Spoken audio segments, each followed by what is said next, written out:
చాలా మంది ఇప్పుడు రియల్ ఎస్టేట్ పెరిగింది. రియల్ ఎస్టేట్ లో అన్నదమ్ములకే కన్న కొడుకులకే బాగా ఫైటింగ్స్ రావడము, దూరం అవ్వడం జరుగుతుంది. దాంట్లో అంటే ఉన్న జీపీఏ రిజిస్ట్రేషన్స్ అంటే అనాథ వాళ్ళని కూడా దత్త తీసుకొని ఇంత చదివించిన ఆయన అంటే ఆస్తి మీద ఉన్న దాని వల్ల రిలేషన్ అనేది పాడి వేసుకుంటున్నారు.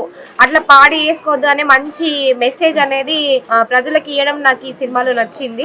ఇంకొకటి ఏంటంటే మోరల్ గా మనకు తెలియకుండానే మనల్ని చాలా మంది ఫాలో అవుతారు. మనల్ని ఎవరైనా హర్ట్ చేస్తే మన కింద వాళ్ళు కూడా చాలా మంది హర్ట్ అయ్యి వాళ్ళు వేరే హర్ట్ చేసిన వాళ్ళని హర్ట్ చేయడానికి చాలా ట్రై చేస్తారు. సో ఆ ట్రై చేయడం వల్ల మెయిన్ గా ఉన్న వాళ్ళకి ఎంత ఇబ్బంది అవుతుంది అనేది మెయిన్ ఉండే వాళ్ళకి తెలియదు, కింద ఉన్న వాళ్ళకి అసలే తెలియదు. దీని వల్ల అది కూడా తెలుస్తుంది.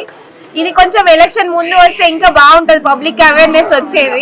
ఇప్పుడైనా ఈ సంవత్సరం అంతా ఎలక్షన్ ఉంది కాబట్టి అవేర్నెస్ లో ఉంటుందని. All the very best to the team.